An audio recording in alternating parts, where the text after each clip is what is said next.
The afternoon sun carved through the windows of room 247 at Pensacola High School, turning dust motes into tiny galaxies suspended in golden light. Daniel Cross stood at the blackboard, his 58 years evident in the silver threading his temples and the reading glasses perched halfway down his nose. The chalk moved with practiced economy across the dark surface, sketching out Newton's third law in letters that would have made his NASA supervisors nod approval. For every action, there is an equal and opposite reaction. 32 juniors watched with varying degrees of attention. Some scribbled notes, others checked phones hidden beneath desks. A handful actually engaged with the material, which Daniel considered a victory in an age where physics competed with infinite, digital distraction. Sarah Mitchell's hands shot up from the third row, freckles standing out against pale skin. The question came fast, the kind that separated students who memorized from those who understood. Mr. Cross, what if there's a force so big that nothing can push back against it, like theoretically? Daniel set the chalk down, considering. Philosophy wrapped in physics, his favorite kind of inquiry. The kind that reminded him why he'd left NASA's comfortable engineering desk to stand in front of teenagers who would rather be anywhere else. Then you find leverage. My father helped put men on the moon with slide rules and determination. It wasn't about matching the size of the challenge. It was about understanding angles, pressure points, the places where a small force applied correctly could move mountains. Movement in the back row caught his attention. Tyler Bennett, 19 and technically a senior despite having graduated the previous spring, sat in the last desk by the window. The kid had been Daniel's student 3 years ago, brilliant in that scattered way that marked engineering minds before they learned discipline. He'd stayed in Pensacola for community college, still dropped by Daniel's classroom during free periods to argue about quantum mechanics and ask questions that belonged in graduate seminars. Tyler's hand-raised phone already displaying some physics simulation app. But Mr. Cross, quantum entanglement suggests forces can act without direct contact. Doesn't that violate Newton's framework? Daniel smiled. The kid never disappointed. Good catch. Newton gives us the rules for the world we can see and touch. Quantum mechanics is the fine print of the exceptions that prove the universe has more layers than we initially thought. But here's the thing. The sunlight died, not gradually, not like clouds passing overhead. The room plunged into absolute darkness as if someone had flipped a master switch on reality itself. 32 students gasped in perfect unison. Daniel's hand moved on instinct toward his right hip muscle memory from decades past, reaching for a sidearm that hadn't been there since his discharge in 1992. Through the windows, the football field had vanished beneath shadows so complete it seemed solid. Then light erupted. Blue-white brilliance poured through every window simultaneously, bypassing glass to fill the classroom with illumination that had no source and cast no shadows. Daniel's vision whited out completely for 3 heartbeats. When it cleared, he saw a geometric pattern dancing across his students' frozen faces, not reflected light, but direct projection, as if each teenager had become a screen for something vast and incomprehensible. His training kicked in before conscious thought could interfere. Environmental scan, threat assessment, tactical options. The light originated from everywhere, passing through walls and ceiling, as if the building had become transparent. His students weren't moving. Not paralyzed with fear, genuinely immobilized, caught mid-breath like insects trapped in amber. Sarah's hand remained raised, her question still forming on lips that could no longer complete the motion. Tyler's phone glowed in his frozen grip, the simulation still running while its operator ceased. Daniel's legs locked. His lungs stopped mid-inhale. The chalk in his hand defied gravity, refusing to fall despite his fingers no longer gripping it. Only his eyes retained motion, darting across the classroom to catalog the impossible. 32 students, 1 teacher, all frozen except for the ability to witness their own paralysis. The displacement hit like physical trauma. Reality twisted, bent, violated in ways his engineer's mind recognized as fundamentally wrong. The classroom walls remained visible through the brilliance, but they were sliding away, receding into distance that couldn't possibly exist within a 2-story building in Northwest Florida. The last thing Daniel saw before light consumed everything was his own reflection in the blackboard, not frozen like his students, but moving, being moved, selected by criteria he didn't understand for purposes he couldn't imagine. Darkness rushed in like vacuum filling space. Vision returned in fragments. Daniel stood in a chamber that made the classroom look like a child's toy. 500 feet in every direction, walls composed of material that shifted between metallic and organic with each heartbeat.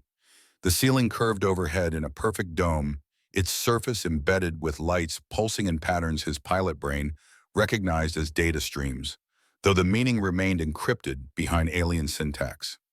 49 other people materialized around him in a loose cluster, each emerging from light, as if stepping through doorways only they could see. A woman in surgical scrubs stumbled and caught herself against nothing. A man wearing a Publix grocery uniform stared at his hands as if expecting them to dissolve. And there, materializing 3 feet to Daniel's left, Tyler Bennett appeared with his phone still glowing, still displaying the quantum simulation that had been running when reality broke. The kid's eyes were wide, breathing rapid, the first edge of panic creeping into his posture. Daniel moved before thinking, placing himself in Tyler's line of sight. "Kid, look at me, not at the room, at me." Tyler's gaze snapped to his former teacher's face. The panic didn't vanish, but it found an anchor. "Mr. Cross, what the hell is unknown? Current assessment, we've been taken from Pensacola. Location unknown. Threat level unknown. Immediate priority is situational awareness and group cohesion. You with me?" Tyler nodded, the motion jerky but present. Good. The kid was scared but functional, and functional was all you needed to survive the first 60 seconds of any crisis. The woman in scrubs spoke, her voice carrying the controlled edge of someone used to emergency rooms at 3 a.m. Daniel recognized her, Dr. Maya Reeves, Baptist Hospital. They'd met during a career day field trip 2 years back. "What just happened?"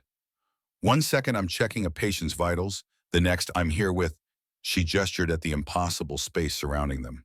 "With whatever this is." A man in his mid-40s, balding and sweating through an accountant's button-down, jabbed a finger at no one in particular. Richard Walsh, if memory served. Parent-teacher conference 3 years ago, the kind of father who blamed teachers when his son earned B's instead of A's. "This is insane. I was in my office. I have a meeting in 20 minutes. Someone needs to explain." "Panicking won't help." Daniel's tone shifted into the register he'd used with junior pilots fresh out of flight school, firm but not harsh. "I'm Captain Daniel Cross, U.S. Navy retired. Everyone take a breath. Check yourself for injuries. Then we assess our situation like rational adults." The authority in his voice cut through rising hysteria. People touched their faces, their arms confirming their own solidity. Tyler's breathing slowed fractionally. Maya's medical training kicked in, her eyes already scanning the group for obvious trauma. Even Richard subsided into muttering instead of shouting. Then the wall opened. No door, no seam. The material simply flowed aside like liquid mercury, and they entered. 10 figures in armor that absorbed light without producing glare, their movements coordinated with the precision of military formations Daniel had seen in 100 briefings. Not human. The proportions were wrong, too tall by a foot, joints bending at angles that suggested additional articulation in the limbs. But the weapons they carried needed no translation. Threat assessment immediate and overwhelming. The being in the lead stopped 10 feet from the cluster of humans. When it spoke, the words bypassed ears, entirely resonating inside Daniel's skull in a way that made his teeth ache. "One of you will be granted audience with Her Majesty Empress Lyra of the Dominion. The chosen will receive 3 wishes, anything within the power of the galaxy to provide. The others will return home unharmed once selection is complete." The promise landed like ordnance. 3 wishes. The words triggered every fairy tale Daniel had read to his daughter Emily when she was small, every cautionary story about genies and lamps and the importance of phrasing, because wishes always had teeth. Tyler's whisper barely reached Daniel's ears. "This is real. This is actually real." "Appears so." Daniel kept his voice low, his eyes tracking the guards' positions, their spacing the hierarchy revealed in who deferred to whom. "Which means we treat it like any other tactical situation. Gather intelligence, identify objectives. Stay alive long enough to understand the rules."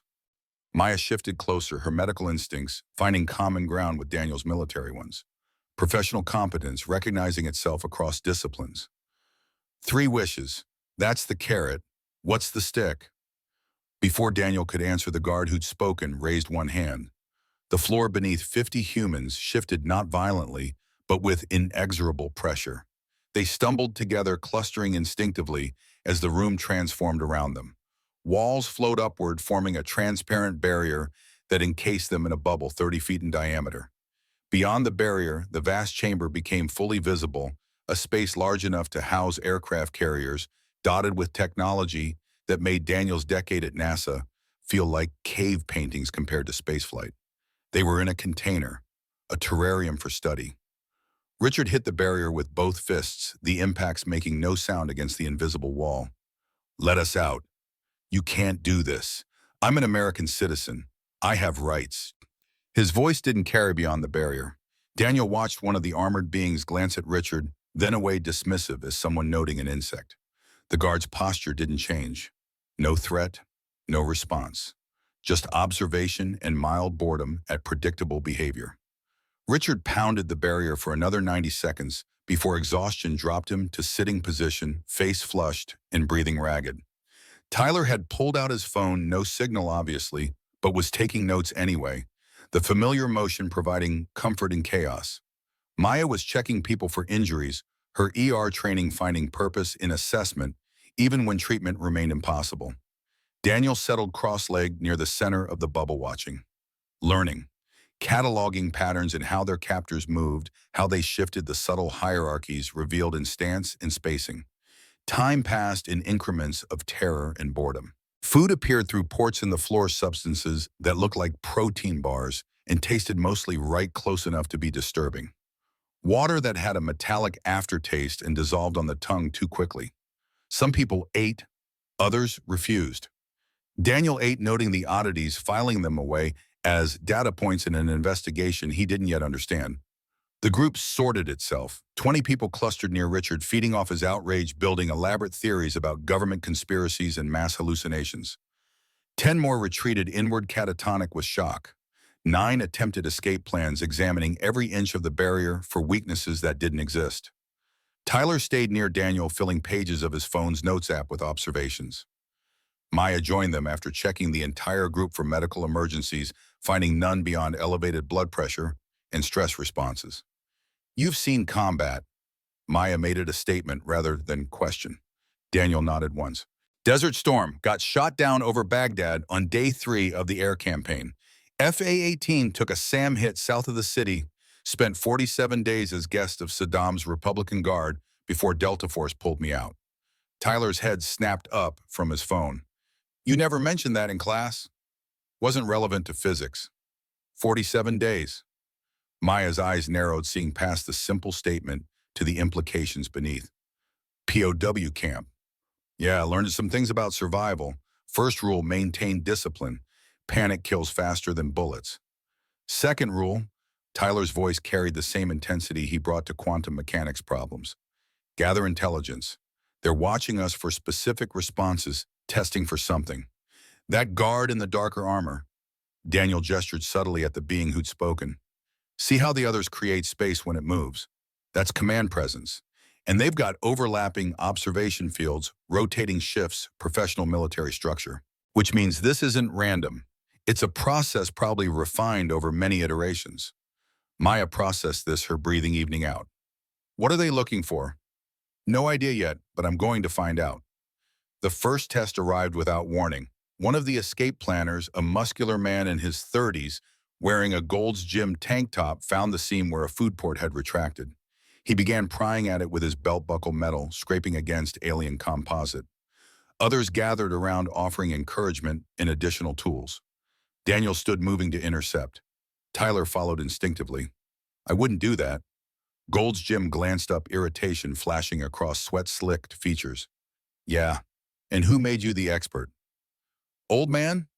Common sense made me the expert. They left that seam accessible deliberately.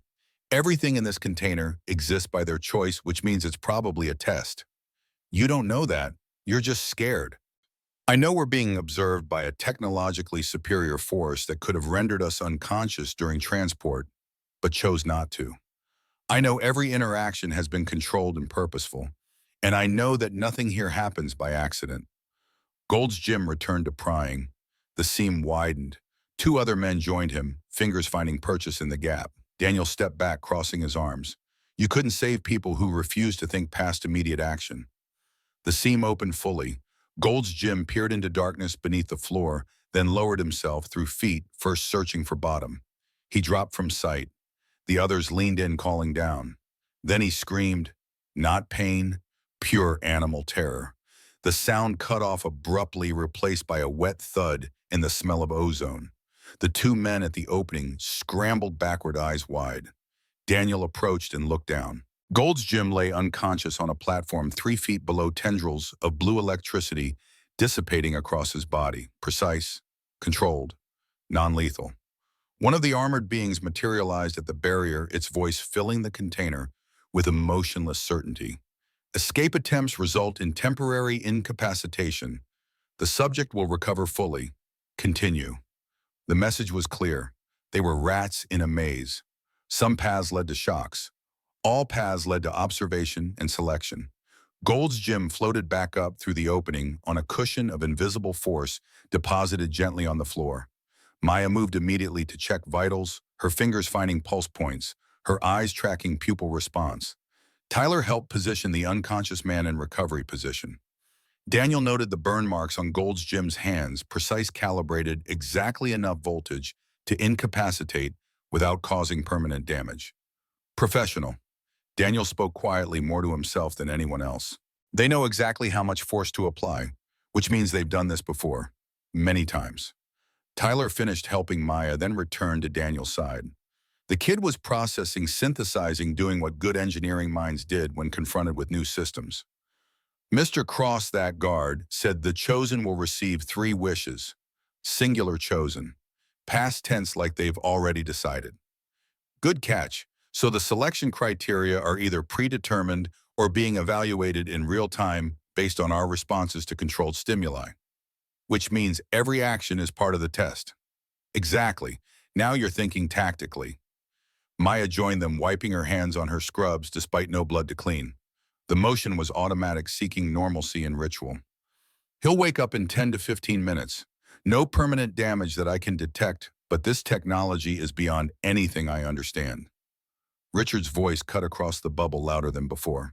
His coalition had grown to 25 people feeding off shared outrage and fear. See, they're trying to kill us. We need to fight back. We need to show them we won't be. We need to think. Daniel's interruption was quiet but carried. Fighting accomplishes nothing except demonstrating exactly what they want to see, how we respond to overwhelming force. Richard rounded on him, face flushed, veins standing out on his forehead. Easy for you to say, Captain. You probably love this military bullshit. But some of us have families, jobs, lives we need to get back to. I have a daughter in Seattle, a granddaughter who just turned 8. She's learning to read chapter books, and we video call every Sunday so I can hear about her week. Daniel's voice remained level, but something in his eyes made Richard hesitate. Don't confuse calm with not caring. I want home as much as you, but I'm going to get there through discipline, not panic. Discipline. Richard's laugh was sharp and brittle. Look around. We're in an alien zoo. Your Navy discipline doesn't mean... The shove came from Richard's right. One of his followers, frustrated beyond words, pushed Richard. Richard stumbled into someone else. That person shoved back. In seconds, 4 men were grappling, fear and frustration exploding into violence. Daniel moved before thinking, Tyler close behind him. The first man went down to a rear naked choke applied with just enough pressure to cut blood flow without crushing the windpipe. 7 seconds. Unconscious. Daniel lowered him gently and pivoted to the second combatant. The second man swung wild, a haymaker born of panic rather than skill. Daniel slipped inside the arc, caught the extended arm, and used the man's momentum to fold him into a shoulder lock that put him on his knees. Pressure, control. Tyler stepped in, mimicking Daniel's earlier technique with surprising competence, helping restrain the man until he stopped struggling. The third man backed away, hands raised, fight evaporating. Daniel stood between the unconscious bodies and the rest of the group, breathing elevated but controlled. Anyone else want to test whether violence solves this? Silence. Even Richard had gone quiet, reassessing the middle-aged physics teacher who moved like violence was a language he spoke fluently. Tyler looked at his hands still shaking from adrenaline. You taught me that in 30 seconds. No, I showed you the principle. You applied it because you're smart enough to adapt. Daniel kept his eyes on the group. First rule of teaching, you can't force learning. You can only create conditions where learning becomes possible. Movement beyond the barrier caught Daniel's attention. The leader, the being in darker armor who'd spoken earlier, had stepped closer, head tilted in what might have been curiosity or assessment. When it spoke, the words came with a flavor Daniel recognized from briefings with superior officers. Respect. Interesting. Subject demonstrates leadership without excessive force. Tactical assessment and proportional response. Combat training evident but restrained application. Mark this one for primary consideration. The words were meant to be heard. Then, a message encoded in observation. Daniel met the being's gaze, or the approximation of gaze, from behind a helmet that reflected his own image. Message received. They wanted someone who could lead, who could fight, but who chose when not to. The two unconscious men woke within 5 minutes, groggy but unharmed. Daniel helped them sit up, offered water, said nothing about their attempt. Richard kept his distance, his coalition fragmenting into awkward silence. Maya moved through the group, offering reassurance, checking vitals with inadequate tools. Tyler had returned to his notes, documenting everything with the thoroughness of an engineer building a database. Darkness came, or what passed for it. The lights in the vast chamber dimmed to twilight, and their captors withdrew to the periphery. Some people slept. Others stared into nothing, wrestling with thoughts that wouldn't resolve. Daniel sat with his back to the barrier, eyes closed but not sleeping, running through everything he'd observed. The tests had structure. They were searching for specific qualities: leadership, tactical thinking, restraint under pressure. Why? What did an interstellar empire want with one human granted wishes? The fairy tale logic still bothered him. Wish fulfillment was mythology, not reality. Unless the wishes themselves were the test, unless what mattered wasn't what you asked for, but how you asked, or whether you asked at all. His mind drifted to his father, James Cross Sr., Apollo program engineer, the man who could look at rocket blueprints once and rebuild them from memory weeks later. Eidetic memory, the doctors had called it. The Apollo gene, his father had joked. Daniel had inherited the gift: spatial layouts, technical schematics, patterns that most people had to study for hours he absorbed in minutes. It had made him an exceptional pilot, a NASA engineer, who could troubleshoot complex systems by mentally rotating three-dimensional models until the failure point became obvious.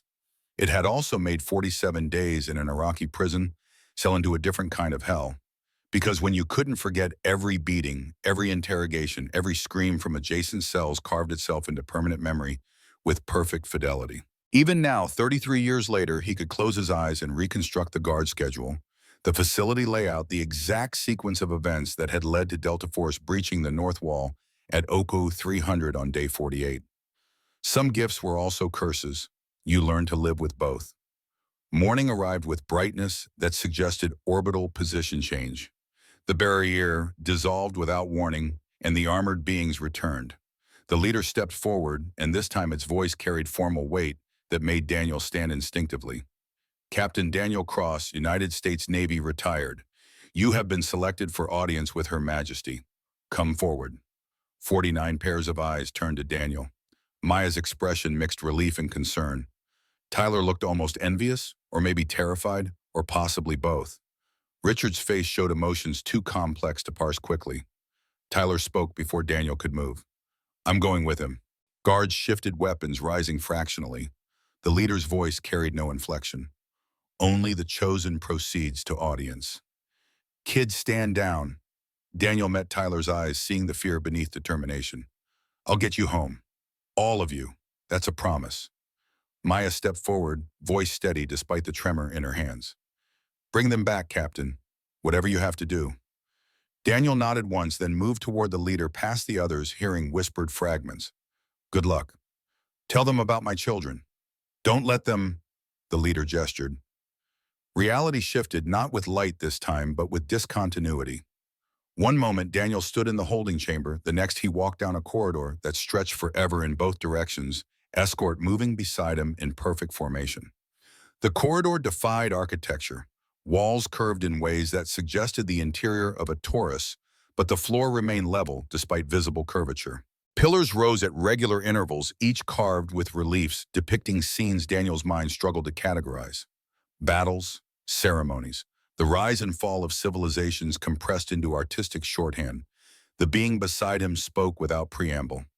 I am Commander Thane, head of the Empress's personal guard. You will address her as Your Majesty or Empress. You will not approach within 10 feet of her person without explicit permission. You will answer questions truthfully. Deception will be detected and punished. Daniel filed the information. Military rank structure, translation convention, or actual parallel evolution. Either way, useful data. Understood, Commander. Question: has anyone ever refused the wishes? Thane's helmet turned fractionally toward him. Refused, no, but many have been found unworthy to receive them. What happened to them? They returned home, unharmed. Memories modified to contextualize the experience as vivid dream. They resumed their lives believing they imagined everything. Not death, but gentle erasure. Daniel added it to his growing list of unknowns. The corridor terminated at doors that dwarfed anything Daniel had seen outside aerospace hangars. 60 feet high, seamless, inscribed with symbols that hurt to look at, directly cognitively wrong, like trying to perceive a color outside normal human spectrum. Commander, this architecture reminds me of the Lincoln Memorial, designed to make visitors feel small, emphasize the weight of history and power. Thane's pace didn't falter, but something in his posture suggested interest. You reference your monuments. Where I'm from, we build monuments to ideas, not emperors. Democracy, freedom, equality. The difference matters. Your species builds impressive structures for concepts that do not feed or protect. Those concepts are what separate us from animals. They're worth more than food or safety. The doors opened inward, silent, despite obvious mass. Beyond lay the throne room, and Daniel's breath caught, despite every intention to remain impassive. The space was impossible.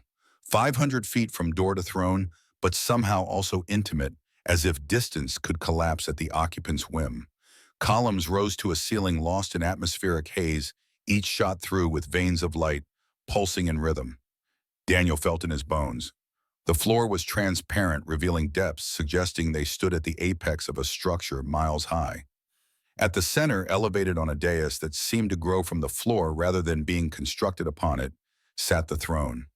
She was smaller than expected, human proportions close enough that differences registered as uncanny valley rather than alien.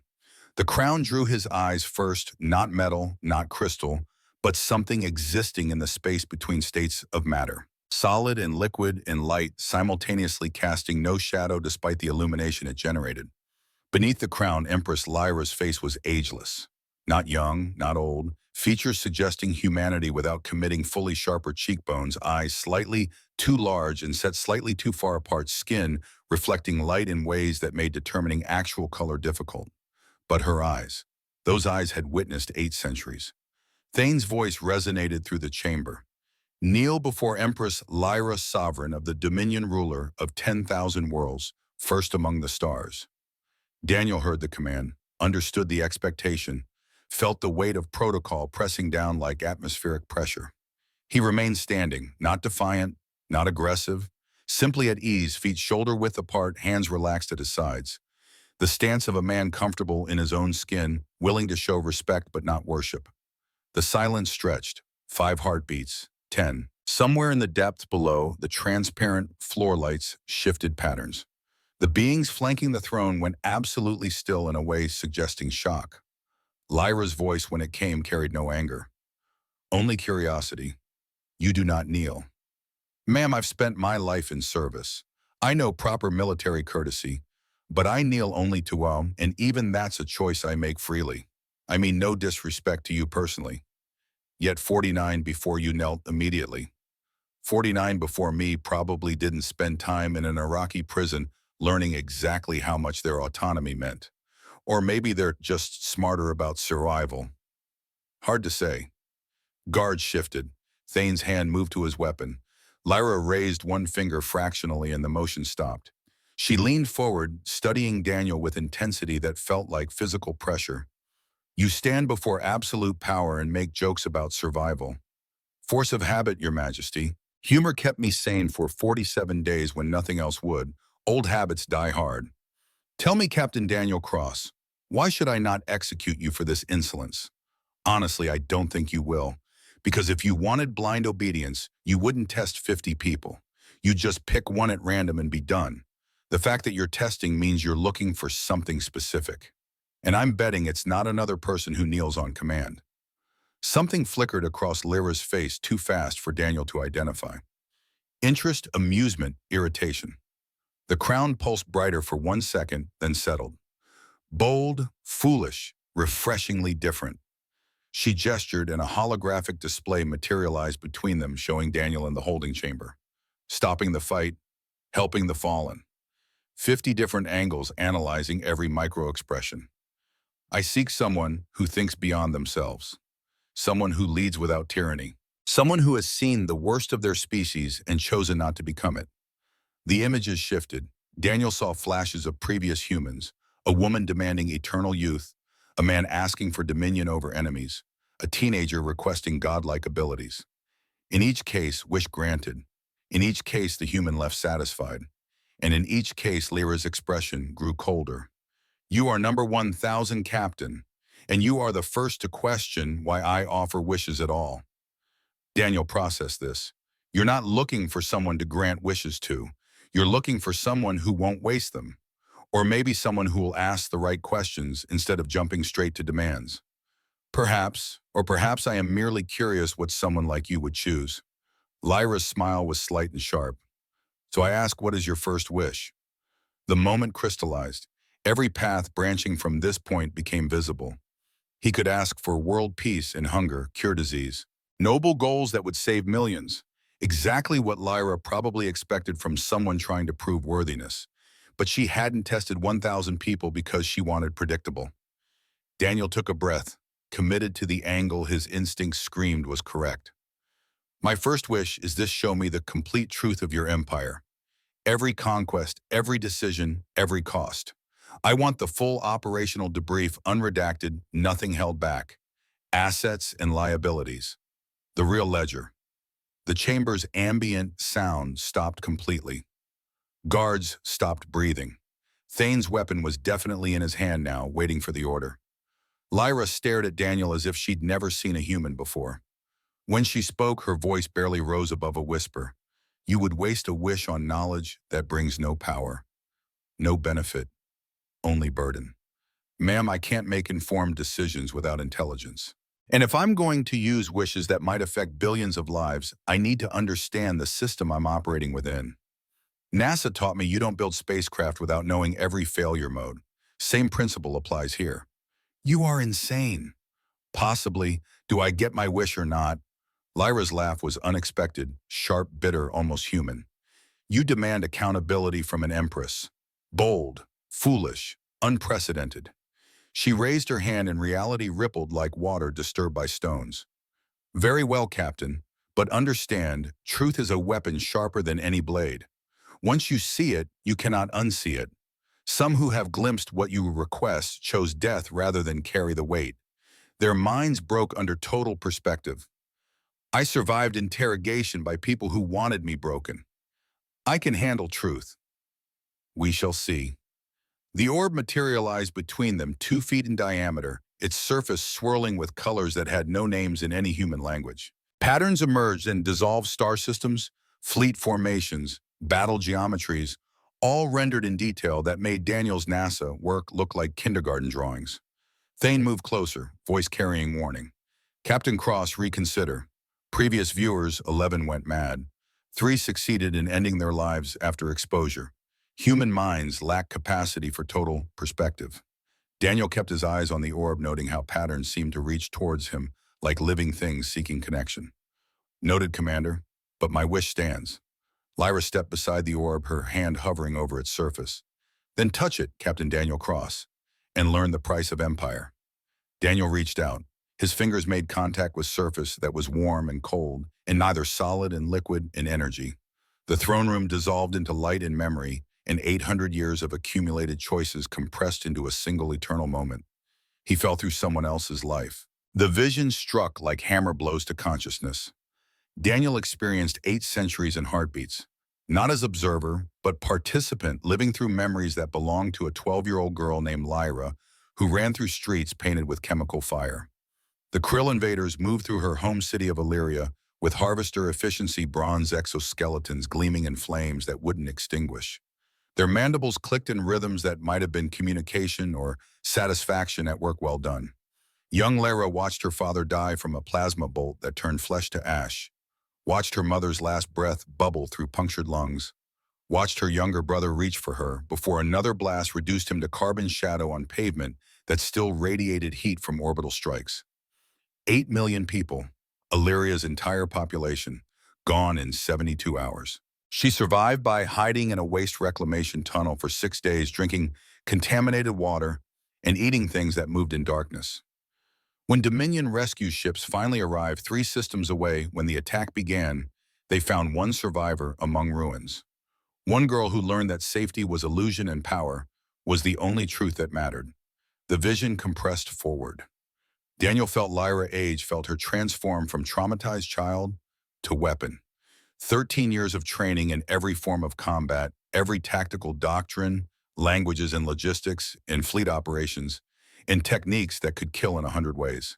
She slept 4 hours per night and dreamed only of mandibles clicking. Her first kill came at age 25. A Krill soldier captured during a border skirmish. They gave her the blade, expected hesitation. She drove it through the gap in thorax plating with anatomical precision, watched compound eyes dim, then vomited in the corner for 20 minutes while instructors nodded approval.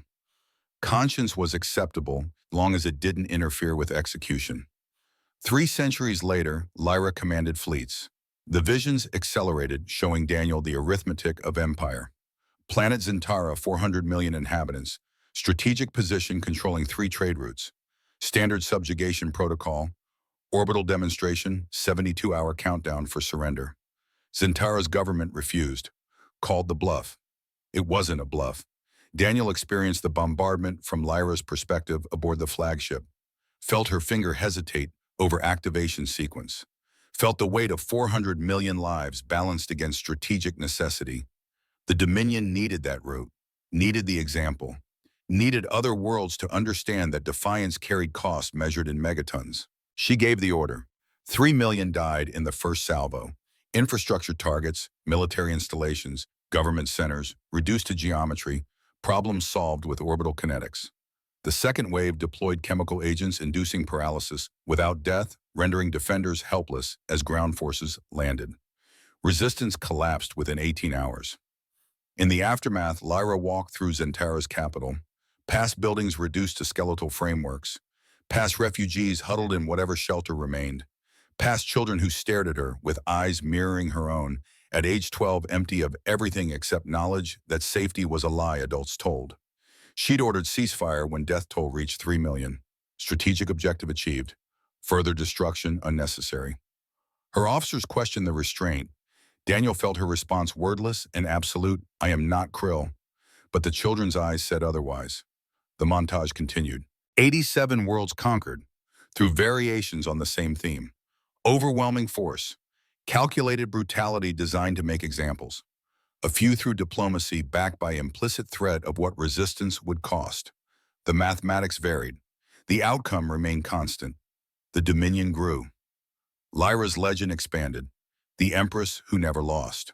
The woman who'd built an empire from genocide's ashes, who'd ensured no species would suffer what the Krill had done to Illyria, by becoming exactly what she'd fought against. Daniel saw the progression with engineer's clarity, each compromise leading to the next. Protection becoming control. Security justifying oppression. The girl who'd hidden in sewage pipes transforming into the Empress whose word could extinguish suns. And he saw the cost she'd paid internally. 800 years without family, without friendship, without anyone who could look at her and see anything except the crown. Her lovers, few and carefully selected, never lasted beyond physical intimacy. Her advisors respected and feared in measures that precluded genuine connection. Her subjects worshipped from distances measured in light years in terror. She'd saved the galaxy from chaos, created peace through overwhelming force, built systems feeding trillions and maintaining order across incomprehensible distances. And she was completely, utterly alone. The final vision showed Lyra in private chambers after court dismissed and guards withdrew beyond hearing. She sat before a mirror crown removed and stared at her reflection, touched her face as if confirming reality. Let one tear form track down her cheek fall onto hands that had signed execution orders for billions. Then wiped it away, replaced the crown, and returned to being the empress her empire required. But in that moment before the mask returned, Daniel glimpsed something that made his chest tighten. A transmission playing on repeat in the background, Earth music captured 50 years ago during first contact surveys. The Beatles singing Let It Be through speakers that translated melody across species barriers. Lyra listened to that song every night, a reminder that somewhere in the galaxy beings still made art about hope instead of power. The orb released Daniel like a drowning man breaking surface. His knees hit transparent floor with impacts that would leave bruises. Stomach convulsed, bringing up nothing. His last meal remained in a classroom that felt like fiction. Bile burned his throat. Sweat soaked through his shirt, turning fabric cold against skin. Every nerve ending screamed protest at 8 centuries of compressed trauma downloaded into a mind built for one human lifetime. But his brain was still working, still categorizing, still remembering with the clarity that was both gift and curse. 3,247,891,445 dead across 87 campaigns. He could see every casualty report, every projection, every moment where Lyra chose overwhelming force over negotiation. The numbers carved themselves into permanent memory with eidetic precision. Thane moved to restrain him, but Lyra's gesture stopped the commander mid-step. She stood over Daniel with expression unreadable, behind the mask reassembling around her vulnerability. Now you understand the price. Daniel gasped for air, vision swimming. You became the monster you were fighting. The Krill exterminated your world, so you built an empire that does the same thing with better people. I became what survival required. No. He forced himself upright using the throne's base for support. Legs shook, head pounded, but his voice stayed steady. You became what trauma convinced you was necessary. There's a difference, Your Majesty. One you've spent 800 years refusing to see. Lyra's eyes narrowed dangerously. You dare? I spent time in a cell watching guards torture information from people who didn't have any. Saw what fear does, what it makes people become. Had 2 choices, let it break me or stay human. You chose different. You let fear make every decision for 8 centuries. The silence stretched taut. Machinery hummed through operational cycles somewhere in the vast depths. Thane remained frozen, waiting for authorization to end this conversation permanently. Lyra descended the remaining distance between them, close enough now that Daniel could see his reflection in her ancient eyes. You think you understand because you suffered for days, have suffered for centuries. I don't doubt it, but ma'am, there's a difference between surviving and living. You survived, but you stopped living somewhere around planet 3 or 4. You're still in that sewer pipe on Illyria, hiding from monsters that died 600 years ago. Something cracked in Lyra's composure. Her hand trembled before she forced it still. When she spoke, her voice carried emotion Daniel hadn't heard before. How did you see that? My generals missed it. My advisors, my lovers, my subjects across 800 years, all blind. How did one human look at 8 centuries and see what no one else could? Because I wasn't looking at the Empress, I was looking at the survivor, and survivors recognize each other across any distance. Daniel straightened fully joints, protesting. You asked for truth. Here it is. Power without choice is just tyranny with better aesthetics. You've created peace by convincing everyone war is worse. What happens when someone stops believing that threat? When your deterrence fails? Then I remind them. With how many more Zentaras? How many more children staring at you with your own eyes? Daniel's voice softened. Your Majesty, I saw the casualty reports. I remember every number because my brain won't let me forget. But I also saw you listening to Let It Be every night for 50 years. You're not as far gone as you think. Lyra's composure shattered completely. She buried her face in hands that had commanded fleets, shoulders shaking with sobs 8 centuries delayed. The sound was raw and broken and deeply, terribly human. Daniel waited, let her process. This wasn't his moment to fill with platitudes or false comfort. Eventually she looked up, eyes red, but somehow younger than before. I do not know how to be anything else. The Empire requires the Empire requires what you've taught it to require, but empires can learn different lessons. Daniel smiled slightly. Also, Your Majesty, your council's probably planning my execution right now for making you crumb. We should address that before Thane gets conflicting orders. Despite everything, Lyra laughed. The sound was rusty, unpracticed, but genuine. You analyze political dynamics from 30 seconds of observation. Ma'am, I survived Pentagon briefings. This is amateur hour by comparison. The doors burst open. Commander Thane led 50 armored figures into the chamber, with precision suggesting rehearsal. Behind them, another figure emerged, female, older than Thane, if alien aging cues translated correctly, radiating authority that challenged Lyra's own. Admiral Corvus. Daniel's tactical assessment provided the rank before introduction, reading it in deference, patterns, and positioning. The Admiral's yellow eyes with vertical pupils fixed on Lyra were with intensity that bordered on predatory. Empress Lyra, Protocol 7 has been violated. 15 minutes alone with unvetted alien. Council demands immediate explanation. Lyra's tears had vanished. Her voice returned to ice that could freeze suns. Captain Cross passed selection. My judgment requires no explanation to Council or Admiral. Selection has never exceeded 5 minutes. What makes this primitive special? Corvus's gaze shifted to Daniel, dismissive, as someone examining an insect. More importantly, what did you show him that would cause you to display weakness? Daniel stepped forward before Lyra could respond, reading the room with skills honed in 1,000 military briefings where the wrong word could end careers. Admiral Corvus, with respect, if you're questioning the Empress's judgment in front of assembled court, you're not raising security concerns. You're testing whether you can take the top position. That's a coup attempt wrapped in protocol. I've seen this dance before. Every weapon in the chamber oriented toward him. Corvus's eyes narrowed to slits. The human speaks bold. Tell me, creature, do you understand the penalty for addressing flag officers without authorization? I understand power dynamics just fine, ma'am. Also understand when someone's using procedure as pretext for a political theater. Real security concerns come through proper channels. Public confrontations are positioning moves. The chamber erupted.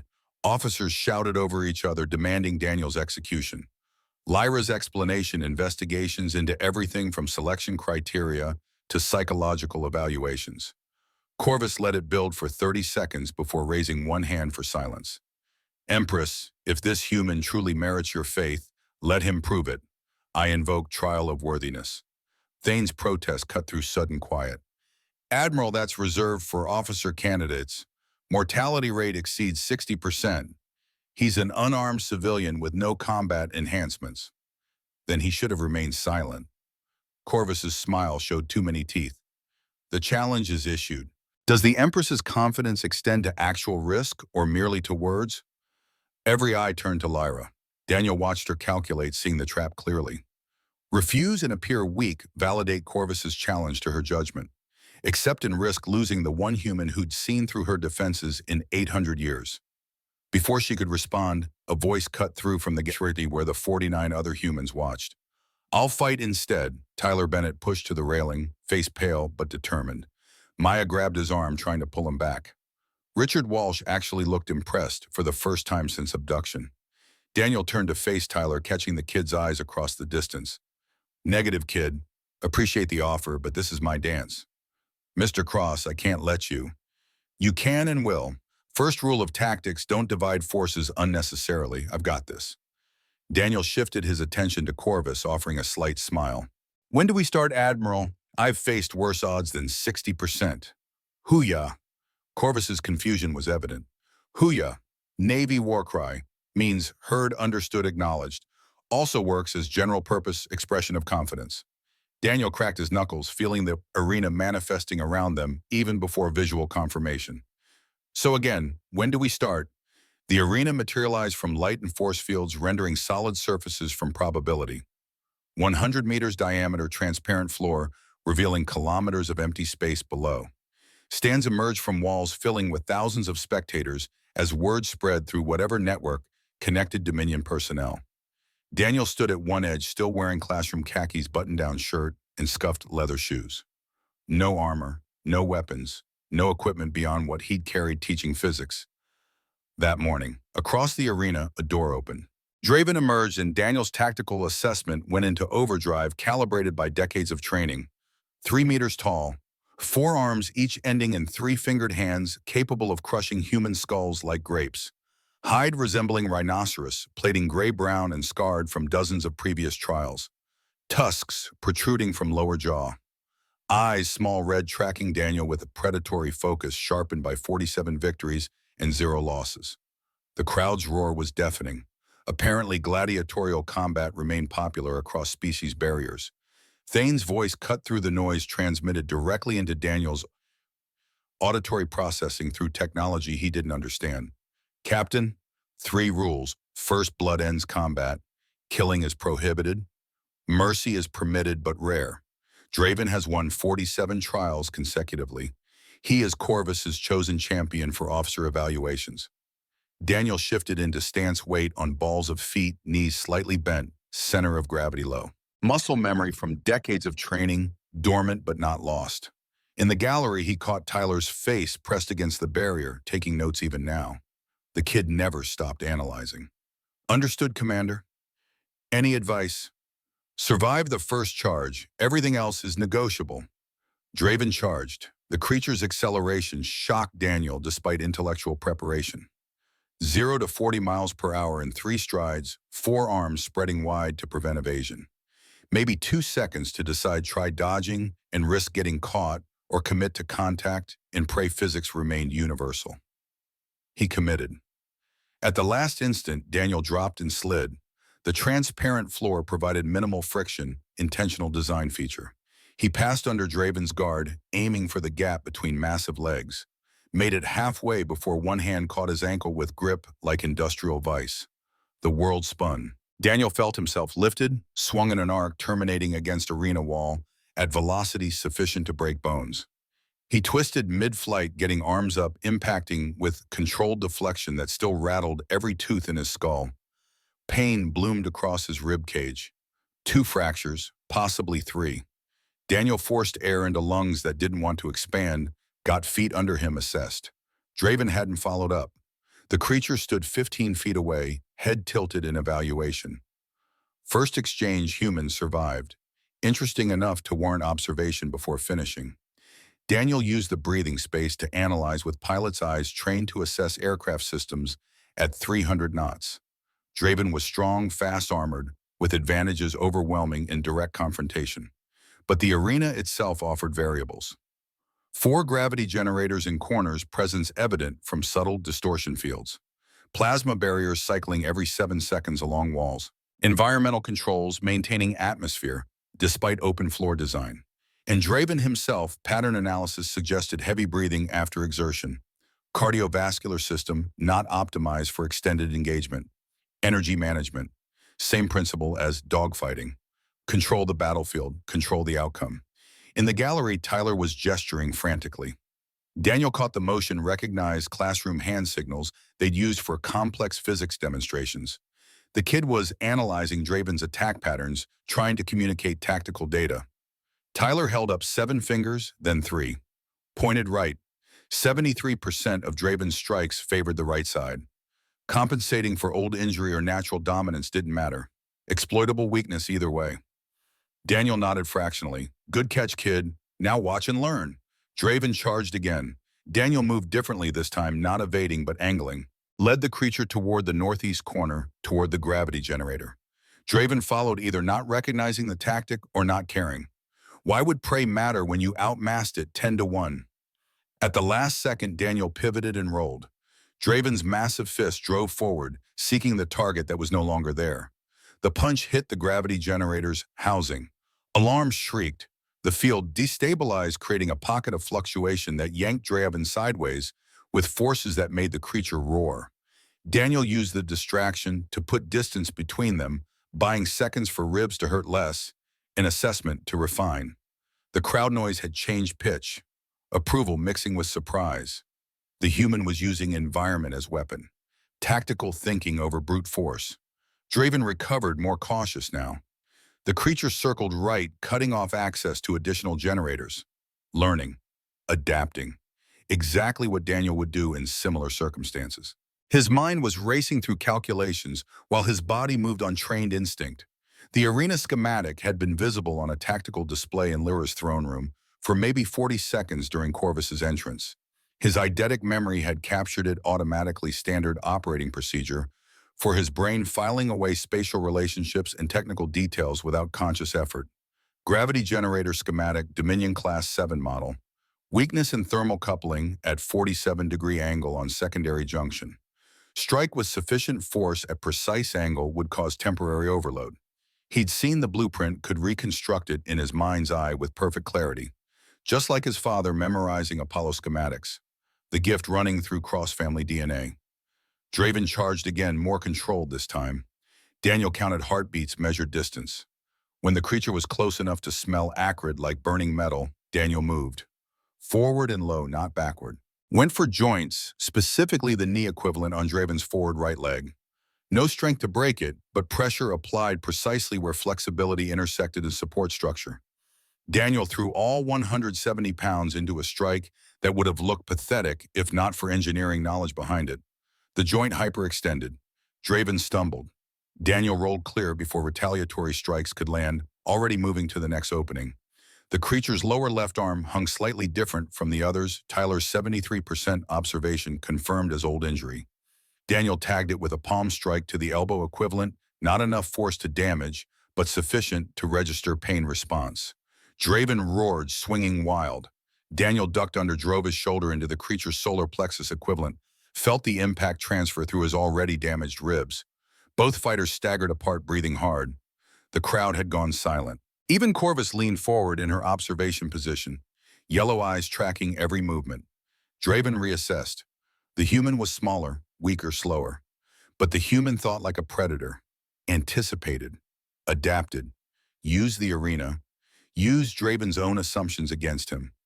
They circled each other, both wary now, both understanding this required commitment beyond technique. Daniel's ribs screamed with each breath. His ankle throbbed from where Draven had grabbed it, probably sprained.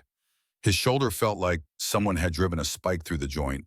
He had maybe 2 more exchanges before accumulated damage reduced effectiveness below survivable threshold. Draven was barely scratched, but the creature was breathing heavily now. Cardiovascular weakness evident even to arena observers.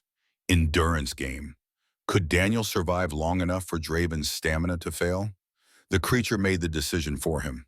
Draven charged with all 4 arms, spread no more caution, just overwhelming force designed to end this. Daniel had nowhere to dodge, no more tricks. The mathematics were simple and unfavorable, so he changed the equation. Instead of evading, Daniel charged too, closed the distance while Draven was mid-stride, got inside the arm span before they could close around him. Went for the one target he'd been mapping since first exchanged, the nerve cluster at the base of Draven's spine, visible as slight discoloration through thinner hide at lower back.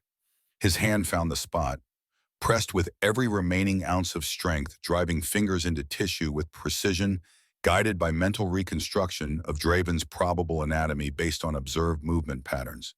Draven's roar became shriek. The creature's legs buckled. They went down together, impact rattling Daniel's already compromised skeleton. For 5 seconds, neither moved. Then Daniel rolled clear, got one knee under him, raised a trembling hand toward Draven. "I yield his life." The arena went absolutely silent. Draven stared at Daniel from his prone position, confusion evident even across species barrier. Daniel extended his hand further, gesturing for the creature to take it. "You're a warrior following orders. I respect that. No shame in this outcome.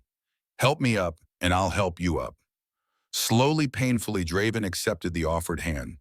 Daniel helped the creature stand, or tried to, his body protesting the mechanics.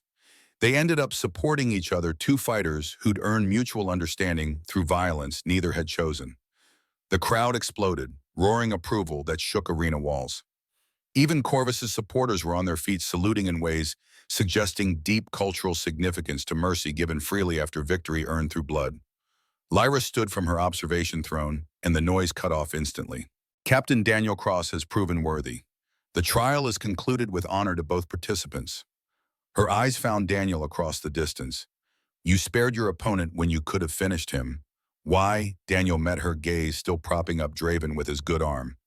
Because strength isn't about who you can destroy, your majesty. It's about who you choose to save. Draven's a soldier doing his duty. Soldiers don't deserve to die for following orders. They deserve respect for being willing to. The words resonated through the chamber, carried by acoustics designed to amplify imperial pronouncements. Daniel saw them land, saw Corvus's expression shift from triumph to calculation, saw the guards exchange glances, saw something in Lyra's eyes that hadn't been present before. Hope. Fragile and uncertain, but there. She descended from her position, approaching until protocol would normally require her to stop, then continued closing to within arm's reach. When she spoke, her voice carried only to Daniel, Draven, and Thane. You have earned your second wish, Captain. But first you require medical attention before you bleed internally in ways that will kill you within the hour. I'm functional, ma'am. Just need... You have 3 fractured ribs, a sprained ankle, separated shoulder, and internal bleeding in your lower left quadrant. You will accept treatment. That's an order, not a request. Daniel found himself smiling despite the pain. Aye, your majesty, though I should probably check on my people first. Tyler looked like he was about to have a heart attack. Your people will be informed you survived. Now move before I have Thane carry you. The regeneration chamber hummed with frequencies bypassing ears to resonate directly in bone marrow. Daniel floated in suspension gel that tasted of copper and static electricity, watching through translucent membrane as medical technicians adjusted parameters on interfaces displaying his biology in languages he couldn't read. The pain in his ribs faded to memory within minutes. His shoulder realigned with sensations deeply wrong but undeniably effective. Thane stood outside the chamber, visible through gel's distortion. The commander's posture had shifted since the arena, not quite relaxed, but no longer treating Daniel as potential threat. When the chamber drained and membrane retracted, Thane offered a hand up that Daniel accepted gratefully. The technology had done its work. He felt better than he had in a decade, which was probably unsettling if he thought about it too long. Impressive performance, Captain. For a human without enhancements. Daniel tested weight on the previously sprained ankle, finding it solid. That last part almost sounded like a compliment, Commander. Observation of fact. You survived Draven. Fewer than half who face him walk away. Thane's helmet retracted into his collar, revealing gray skin and features suggesting humanity's cousin species rather than completely alien lineage. Extra joint in the jaw. Eyes reflecting light like a cat's. But the expression of respect transcended biology. More significant, you showed mercy when victory was complete. This is not common in the arena. It is not common anywhere. Seemed like the right call. Draven's a professional. Professionals don't deserve to die for doing their jobs well. Something shifted in Thane's demeanor. The commander gestured toward a viewport showing stars wheeling past at velocities that made Daniel's pilot brain hurt trying to calculate the physics. They walked in silence for 30 seconds before Thane spoke again, voice carrying weight of memory.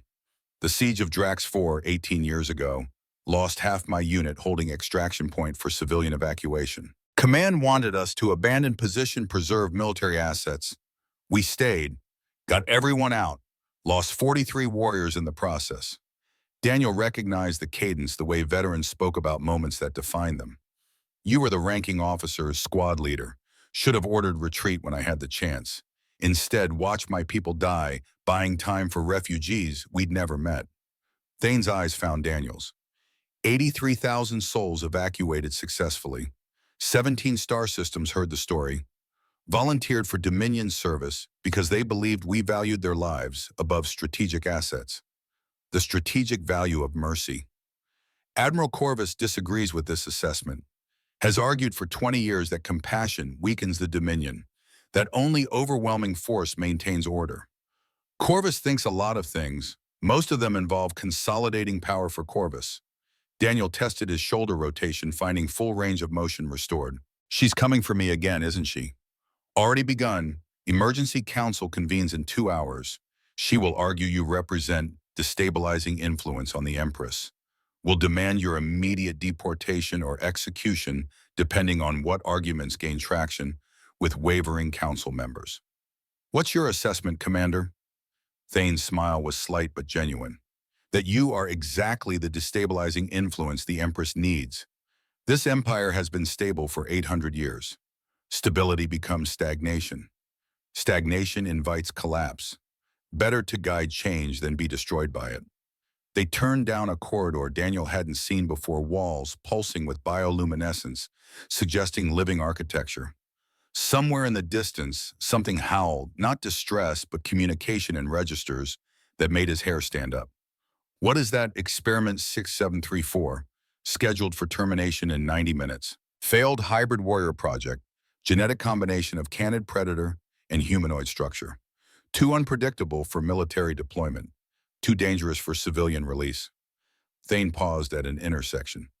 Protocol requires euthanasia of failed experiments after evaluation period concludes. Daniel's jaw tightened.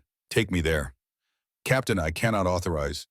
Commander, you just finished telling me you valued 83,000 lives over following retreat orders. So either your unit died for principle or convenience. Which was it? Thane held Daniel's gaze for 3 seconds, then pivoted down a side passage. This way, but if questioned, you overrode my objections. The detention cell occupied a forgotten section of the ship, corridors, dimly lit bulkheads showing deferred maintenance, the architecture of spaces where things went to be forgotten. Through a reinforced window, Daniel saw her. The creature paced in circles, defined by chain length. Wolf-like head on humanoid torso, limbs splitting the difference between predator and person. Scars covered every visible surface, some surgical, others defensive. Her eyes were yellow and ancient and utterly exhausted. She looked exactly like Daniel had felt on day 46 of his captivity. One day before Delta Force breached the wall, the day he'd stopped hoping and started waiting for death because waiting was easier. He pressed his hand against the window. The creature's head snapped toward the movement lips, pulling back to expose canines designed for rending. But something in her posture hesitated. The snarl didn't quite materialize. She's not failed. She's traumatized. Thane shifted uncomfortably. Captain, the psychological assessments conducted by qualified are probably written by people who've never experienced trauma themselves. I know what PTSD looks like, Commander. That's not aggression. It's fear manifesting as defense mechanism, because fear is the only thing that's kept her alive. Daniel kept his hand on the window, watching as the creature, shadow his mind supplied, though he didn't know why, slowly approached. How long has she been chained? Since creation, 14 months in this cell. 14 months in isolation with nothing but pain and negative reinforcement. Yeah, no wonder she's unpredictable. You'd be unpredictable too if the only interactions you had were people hurting you or studying ways to make you more efficient at violence. Shadow was close to the window now, close enough that Daniel could see intelligence in those yellow eyes. Not animal intelligence. Person intelligence trapped in a body that didn't quite work the way it should. I want her. Impossible. Protocol explicitly. My second wish, I'm using it now. Thane's protest died unspoken. They both knew wishes superseded protocol, superseded rank, superseded everything except the Empress's direct countermand. And Lyra had just publicly declared Daniel worthy. Captain, even if the Empress grants this, the creature remains dangerous. Bonding with hybrid species requires time and expertise you don't possess. Then I'll learn. But she doesn't die in a cell because some assessment board decided she wasn't useful enough. Daniel met Thane's eyes. Besides, I'm pretty sure the Empress is looking for demonstrations that her judgment wasn't compromised by showing vulnerability. Showing mercy to a failed experiment while simultaneously taking full responsibility for the consequences. That's strategic value on multiple levels. Thane's expression suggested grudging admiration. You think like a bureaucrat and a warrior simultaneously. This is unusual for your species. Pentagon teaches you that, or you don't survive long enough to retire. Daniel glanced back at Shadow, who'd pressed her nose against the window from the other side. Plus, someone showed me mercy once when I wasn't useful anymore. A Rocky guard who snuck me antibiotics when I had dysentery. Could have let me die. Didn't. I'm still here because someone chose compassion over convenience. Time to pay that forward. The council chamber dwarfed even the throne room. Circular arena with stadium seating rising in tiers, capacity for thousands. Currently housing perhaps 300 senior military officers, civilian administrators, representatives from conquered worlds wearing expressions ranging from stoic to terrified. Lyra occupied the central position, elevated but not isolated, crown pulsing with light that seemed to track her emotional state, more obviously now that Daniel had seen behind the mask. Corvus stood in the accuser's position, flanked by 30 officers whose body language screamed coordinated conspiracy rehearsed in secret meetings across months of planning. Her opening statement wasted no time on subtlety.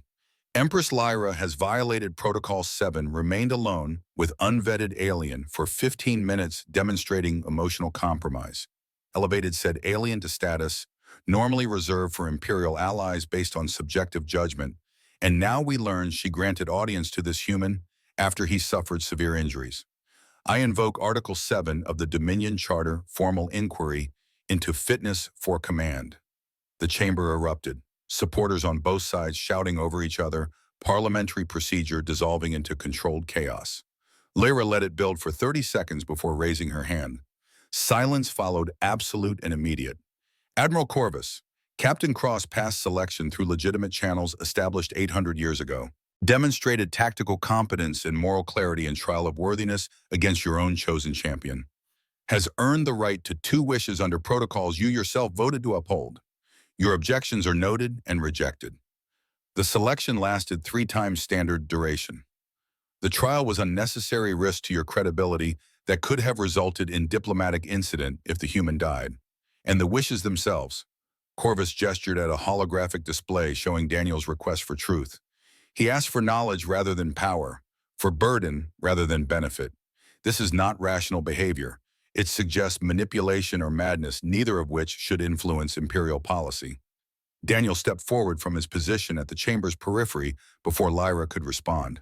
Tyler was in the gallery with the other 48 humans pressed against the barrier, watching everything with desperate intensity. With respect, Admiral, my wishes are mine to waste however I choose. That was the offer, anything I desire. I desired truth. Got it. Now I desire something else, and unless the Empress's word means nothing, I'm entitled to ask. Every eye turned toward him. Corvus's smile was predatory, sensing opportunity. Speak then. Let the council hear what else you would demand from our Empress. Let them judge whether your requests serve the Dominion or only yourself. My second wish has 2 parts. First, grant immediate and complete freedom to the planet Zentara. Remove all military occupation, lift all economic restrictions, allow them total autonomy to govern themselves however they choose. The chamber exploded again. This time Lyra didn't silence it, instead watching Daniel with expression he couldn't quite parse. Corvus's smile widened, sensing victory within reach. You see, the alien seeks to dismantle our empire world by world. This is exactly the destabilizing influence I described. One freed planet becomes 8 rebellions, becomes complete collapse of order we've maintained for 800 years. Daniel waited for the noise to subside naturally before continuing, voice carrying calm certainty. Second part, grant full pardon and freedom to experiment 6734. Release her from termination order into my personal custody. I take complete responsibility for her actions from this moment forward. The silence that followed was different. Confused rather than outraged. Even Corvus looked uncertain for the first time, her tactical calculations disrupted by unexpected variable. You would waste cosmic power on a failed military asset and a strategic liability that will likely cause rebellion and chaos. This proves mental incompetence or malicious intent. Or it proves I understand something you don't. Admiral, Daniel kept his tone conversational, professor explaining to students who hadn't done the reading. Empires built on fear last exactly as long as the fear remains credible. The second someone calls the bluff, someone with nothing left to lose or everything to gain, the whole structure collapses. History proves this pattern across every civilization. But empires that transition towards something better, that evolve from conquest to cooperation, they last, they grow. They become something worth preserving instead of something worth escaping. Lyra stood the gesture, commanding attention beyond simple movement. Explain your reasoning more fully, Captain. The Council deserves complete understanding before judgment. Ma'am, you showed me 800 years of conquest. I saw the pattern clearly. Each victory makes the next one necessary because you can't appear weak. Classic dominance spiral. Eventually you run out of enemies to defeat, or subjects exhaust their tolerance for being dominated. then revolution, succession crisis, or external invasion, while you're overextended fighting internal rebellions. It's the Roman Empire playbook, and we all know how that ended. Daniel turned to address the full council, making eye contact with the representatives from dozens of species. But if you demonstrate that freedom can be granted without destroying order, that subjects can become partners, that power transitions don't require violence, then you create stability through legitimacy rather than fear. You build something that lasts because people choose to maintain it, not because they're afraid of what happens if they don't. Strategic value in multiple dimensions, moral, political, military. Corvus's laugh was sharp enough to cut. Theoretical nonsense from someone who's been here less than one day. Zentara's liberation will spark rebellion across 8 systems within weeks. Chaos will consume the border regions while we debate philosophy with a primitive who thinks good intentions trump military reality. Possibly those 8 systems see that cooperation offers better outcomes than resistance. Join voluntarily instead of being conquered.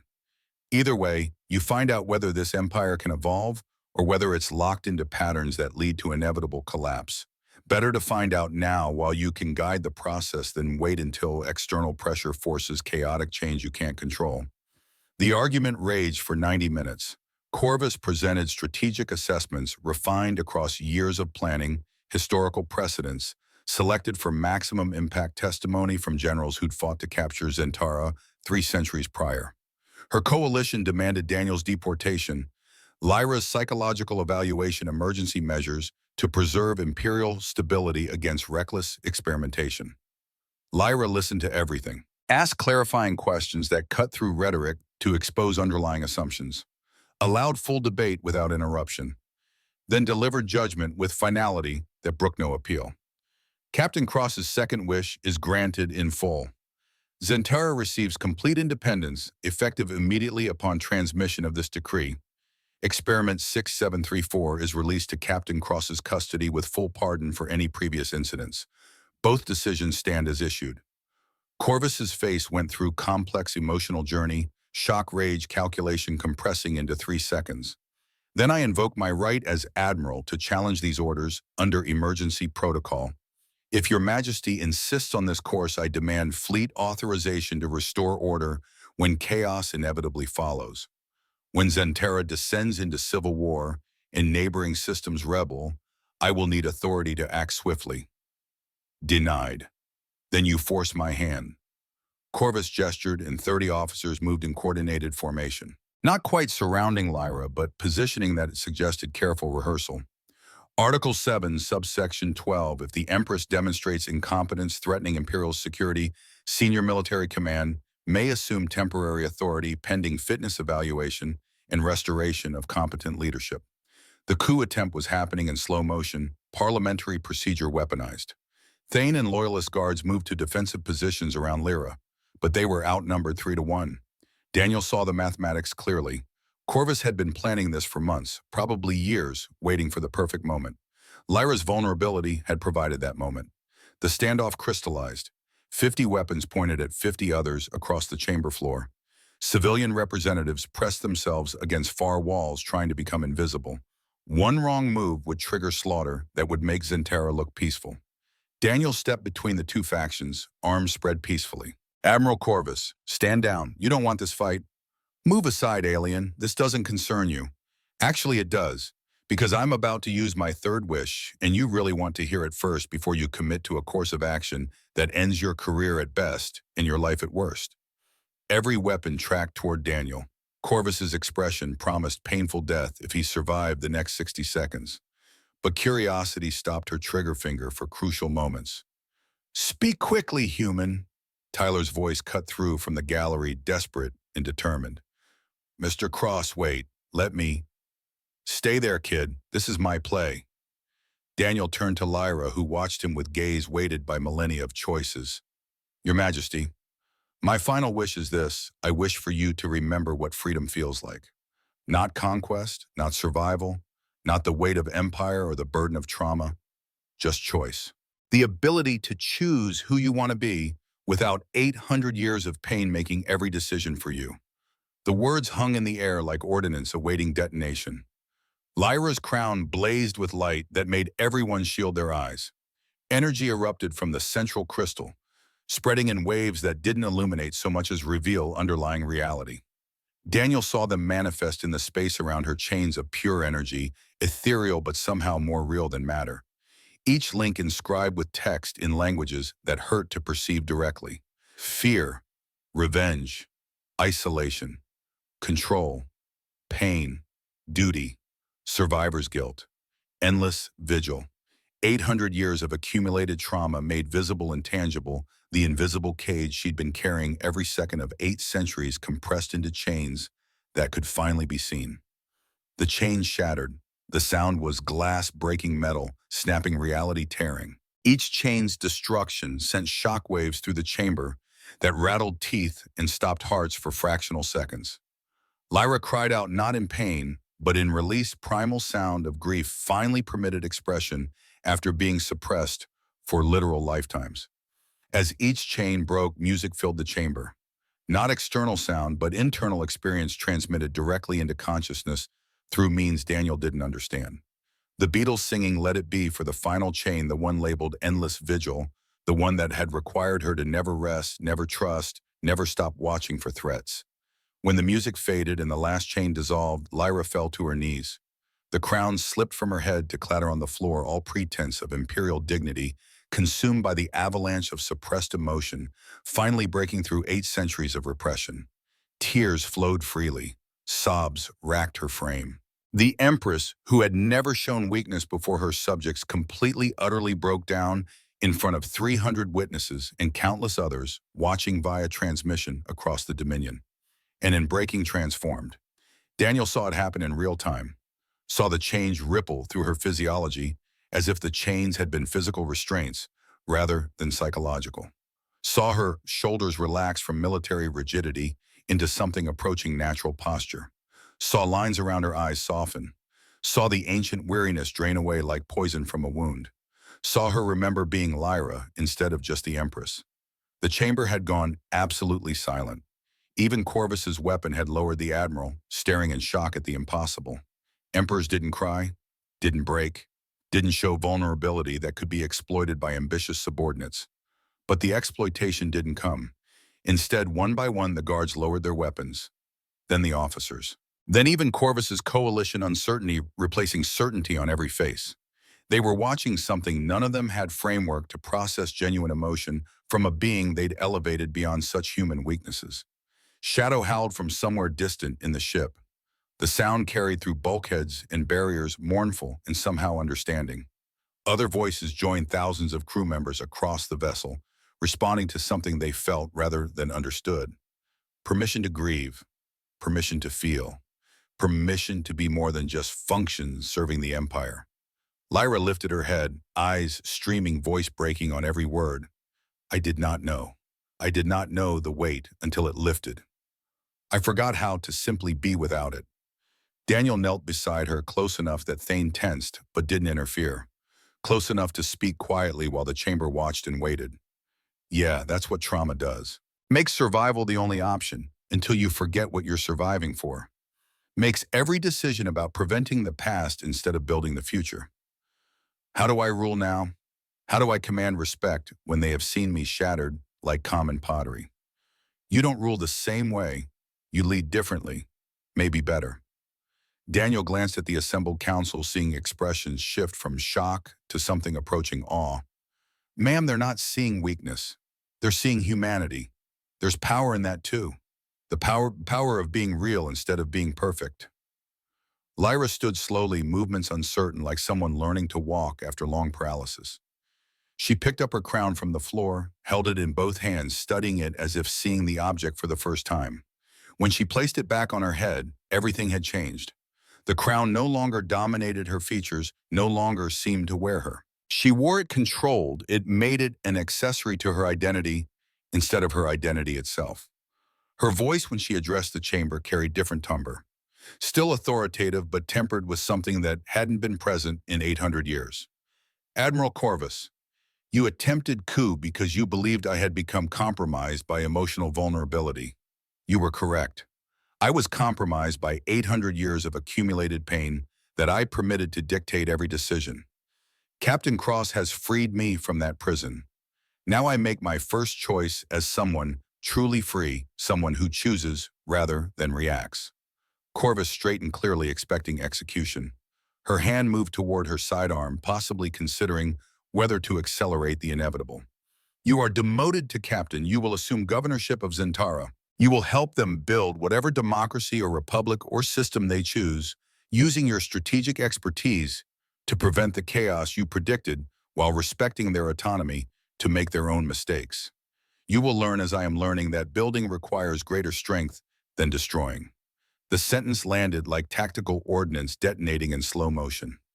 Corvus's face cycled through outraged disbelief, calculation, and finally something approaching respect for the elegant cruelty of the punishment. I would rather die than serve under such humiliation. I know.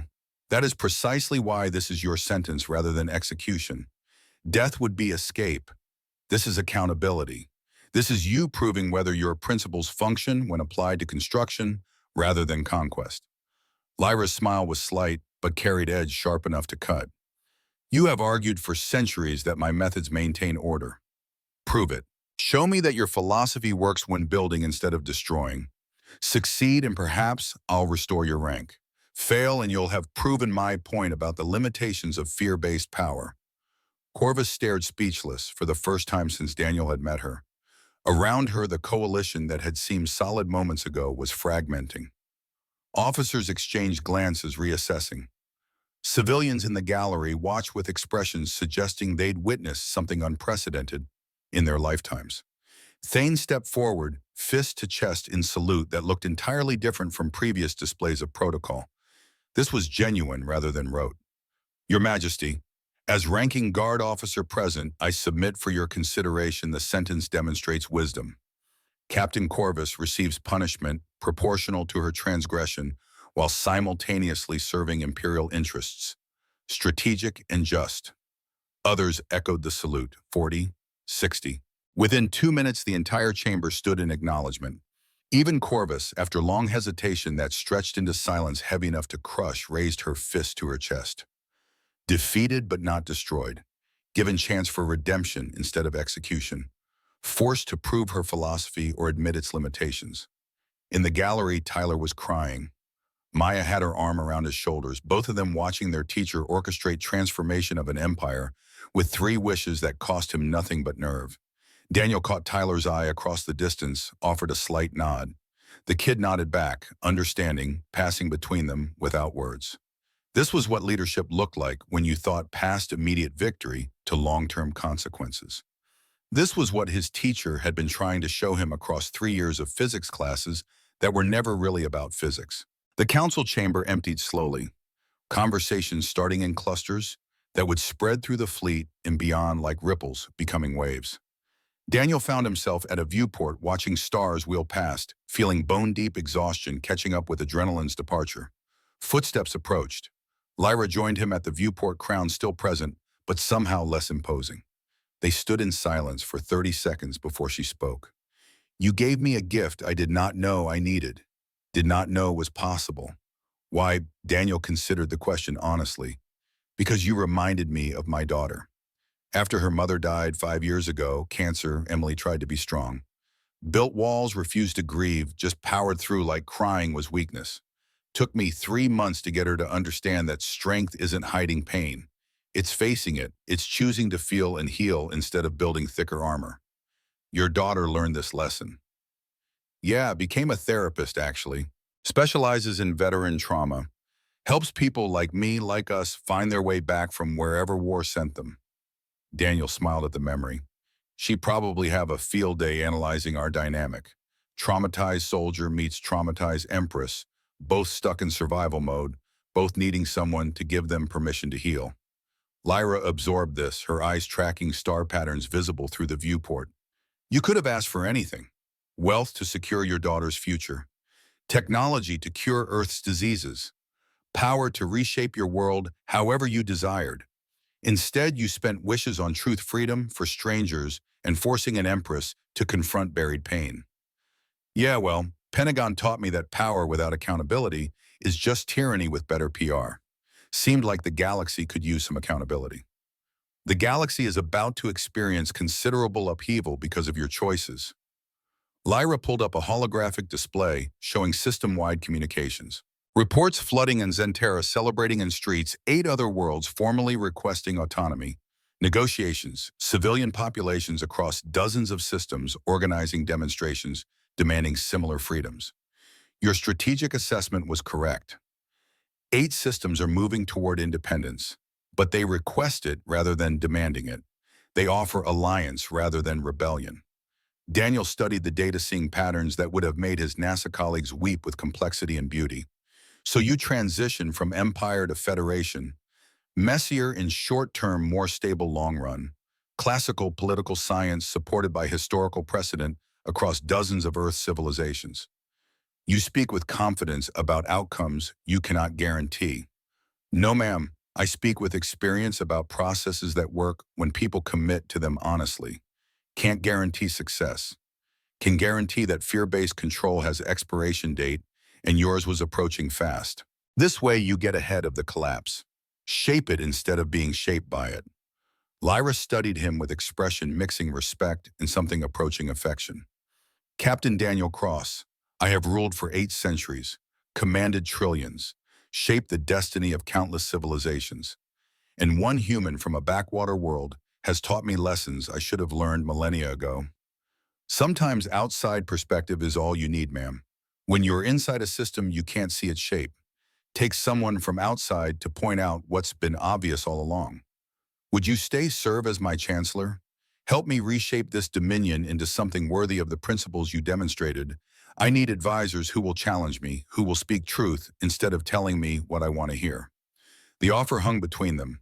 Daniel felt the weight of it, chance to influence galactic policy, to witness and guide transformation on scales that made human history look provincial. Legacy that would echo across centuries, touching billions of lives. He thought of Emily, thought of his granddaughter Sophie learning to read chapter books, thought of room 247 and 32 students who deserved a teacher who kept his promises, thought of Tyler and Maya and the 48 other humans who needed to get home. I can't. I've got responsibilities back home. Classroom full of kids who need to learn that one person can make a difference. Family that's already lost 5 years to widower's grief. Life that's small by your standards, but matters to the people in it. Disappointment flickered across Lyra's features, but didn't linger. I understand, though I confess I will miss having someone who speaks to me as equal rather than empress. Someone who sees Lyra instead of just the crown. You've got Thane. He's loyal, capable, and based on our conversations, a lot more willing to push back than you think. Give him permission to challenge you, actually mean it, instead of just saying it, and I bet you'll find the counselor you need.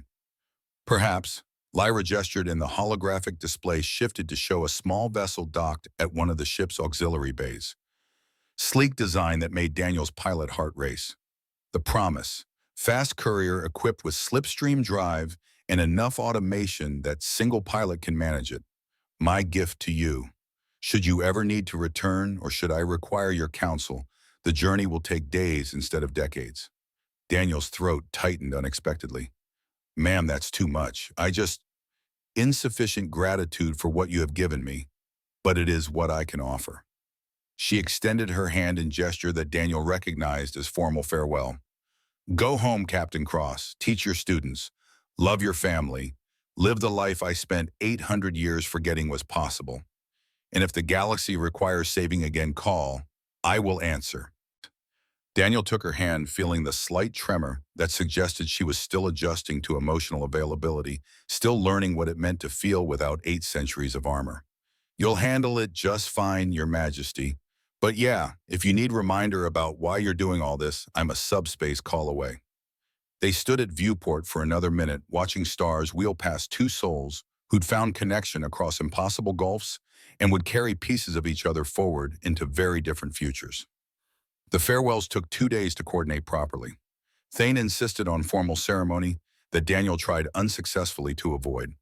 The ship's main hangar became ceremonial space, thousands of crew assembled to witness the departure of the human who'd somehow changed everything. Thane presented Daniel with a Dominion Star, highest military honor, usually reserved for officers demonstrating extraordinary valor across decades of service. The medallion pulsed with internal light, inscribed with text that Daniel's translation implant rendered as strength through wisdom. You have taught me that honor is not blind obedience, but integrity under pressure. That mercy is not weakness, but the highest form of strength. Thane's salute was precise and heartfelt. The Dominion is better for your presence, Captain. Should you ever require assistance, call. I will answer. Daniel returned the salute, blinking against unexpected moisture. Keep her honest, Commander. Don't let the crown become cage again. Challenge her when she needs it. Support her when she doubts. That's what good advisors do. Draven approached next, moving with care, suggesting lingering soreness from their arena encounter. The massive warrior extended one hand, not all four, a gesture of equality rather than dominance. You spared my life when victory was yours. This debt cannot be repaid, but it will be remembered across my remaining years. Draven's voice resonated through Daniel's chest. I have been reassigned, combat ethics instructor, teaching warriors that honor includes knowing when not to kill. Your lesson will spread through generations who never meet you. Daniel clasped the offered hand, feeling strength that could crush, but chose not to. You're a hell of a fighter, Draven, but you're going to be an even better teacher. Those warriors are lucky to have you. Shadow's farewell was wordless but profound. The hybrid creature, no longer chained fur-groomed scars healing under regenerative treatments, had bonded with Lara over the past 2 days, recognizing kindred spirit in another being freed from imprisonment. But her gratitude toward Daniel manifested physically. She pressed her head against his chest, making sound halfway between whimper and purr. Daniel scratched behind her ears, feeling ridiculous, and touched simultaneously. Guard her, girl. She needs you more than I do now. And if anyone tries to chain you again, you have my permission to remind them exactly how dangerous you can be when protecting what matters. Shadow's tail wagged once, understanding implicit in the gesture. Then she returned to Lyra's side, positioning herself as voluntary guardian rather than controlled weapon. Tyler approached last, and Daniel saw the change 2 days had wrought. The kid stood straighter, moved with more confidence, carried himself like someone who'd witnessed transformation and internalized lessons about courage. Mr. Cross, I want to stay. The words hung between them. Daniel processed implications, seeing the path Tyler had chosen. Kid, you've got college, your whole life ahead of you on Earth. I've got a chance to help build democracy on Zentara. Captain Corvus requested me specifically, said someone with my analytical skills and your teaching could be useful keeping her honest while she figures out how to govern instead of conquer. Tyler's voice was steady despite emotion underneath. This is important, Mr. Cross. This is history. I want to be part of it. Maya stepped forward, still wearing her ER scrubs that had somehow remained pristine through everything. I'm staying too. Zentara needs doctors who understand trauma care, who understand what it means to rebuild after everything falls apart. She met Daniel's eyes. You taught us both that one person can make a difference. Let us prove you right. Daniel looked at these two humans who'd been strangers 4 days ago, who'd been thrown into impossible circumstances and emerged wanting to build instead of escape. Pride warred with concern, won decisively. Okay, but conditions. Tyler, you check in once a week. Tell me what you're learning, what problems you're facing. I want detailed reports on Zentara's progress. Consider it your graduate thesis. Yes, sir. Maya, you set up that trauma clinic, you do it right. I'll work with Lyra to get you whatever resources you need. Medical supplies, equipment, personnel. You're representing Earth out here. Make us look good. We will. Maya's smile was genuine. Thank you for giving us this chance, for showing us what's possible when you choose courage over comfort. The 48 other humans crowded forward, wanting final words, wanting to touch the man who'd gotten them home safely. Richard Walsh actually apologized for his earlier behavior. Others thanked him, asked questions about Earth's future relations with the Dominion, requested autographs as if Daniel was somehow famous instead of just a physics teacher who'd gotten lucky. Eventually, Thane cleared space for final boarding. Daniel walked toward the promise with Tyler and Maya flanking him to the ramp. Remember what I taught you, Daniel said quietly. Question assumptions, test hypotheses. Don't accept easy answers just because they're comfortable. Build something worth keeping. We will. Tyler's voice carried certainty. You gave us the tools. Now we use them.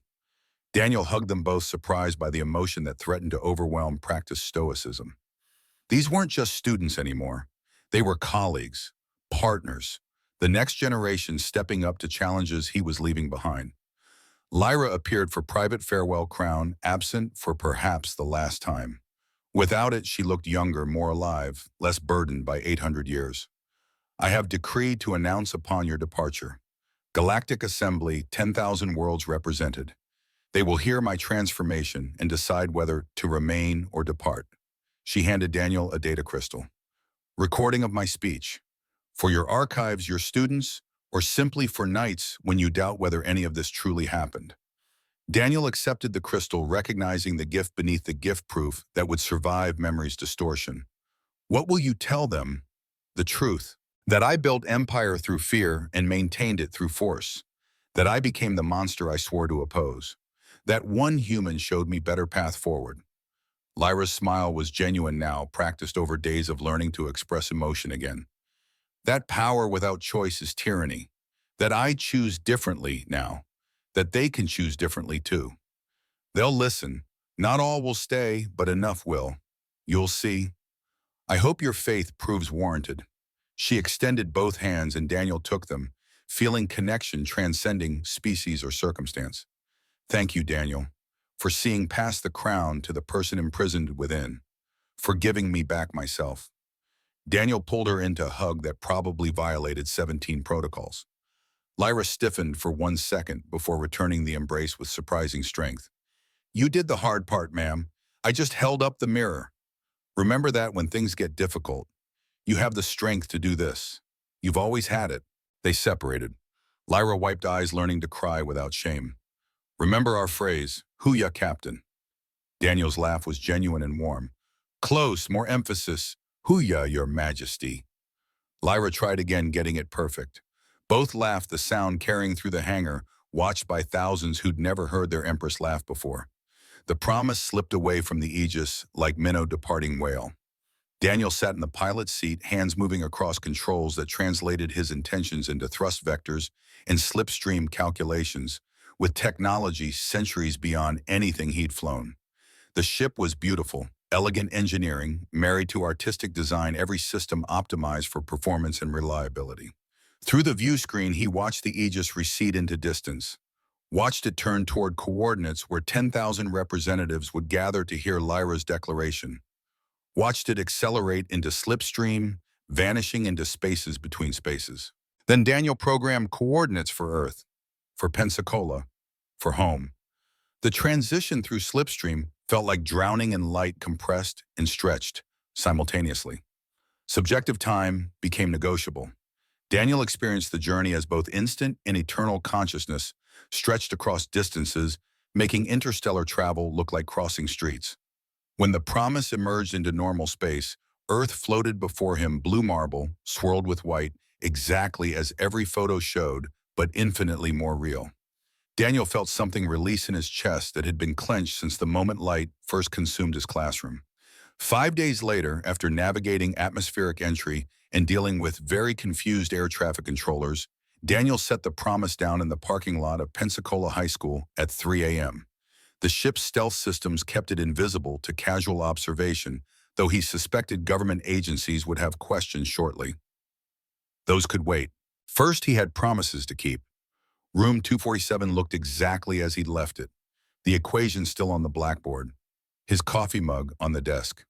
Sarah Mitchell's question about Newton's third law hanging in the air like unfinished business.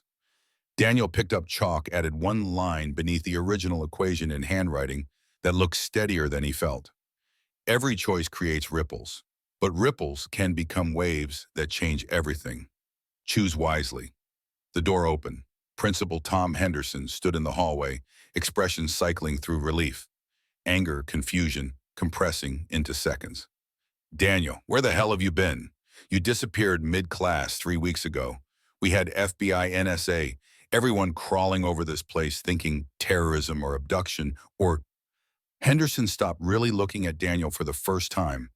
You remember, the others came back within hours after you vanished, memory modified. They remember vivid dreams, But you were gone 3 weeks, and you clearly remember everything. Daniel set down the chalk. Tom, I need to tell you something, and then I need to finish the class I started. Sarah Mitchell deserves an answer to her question. 6 months transformed Pensacola into accidental center of first contact protocols. The promise became Exhibit 1 in proving Daniel's account impossible to explain away as hoax or delusion when you could touch it, fly it, analyze its systems. His testimony corroborated by medical scans showing healed injuries that shouldn't exist, and technology making NASA weep convinced enough people that preparations began. Earth joined the Galactic Council not as subject but partner. Lyra's reformation had rippled exactly as Daniel predicted. 7,234 worlds remained in the transformed Dominion Federation. 2,766 departed peacefully, establishing independent governments with alliance treaties ensuring continued cooperation. The transition was messy, occasionally violent, but fundamentally successful in ways that shocked experts expecting collapse. Corvus's reports from Zentara documented slow transformation from chaos to functional democracy. The former admiral discovered that destroying was easier than building, precisely as sentenced to learn. Her recommendations, grudgingly submitted at first, then with growing competence, actually helped other transitioning worlds avoid pitfalls. Tyler's weekly reports detailed his education in practical governance. The kid was thriving, learning lessons no Earth University could provide. His analytical skills, combined with Daniel's teaching, produced insights that Corvus admitted were useful, despite coming from teenager with no formal training. Maya's trauma clinic became model for post-conflict medical care. Her protocols developed treating Zentara civilians coping with sudden freedom after centuries of oppression were adopted across the Federation. Thane was promoted to Grand Admiral, overseeing Federation defense, with philosophy emphasizing protection over conquest.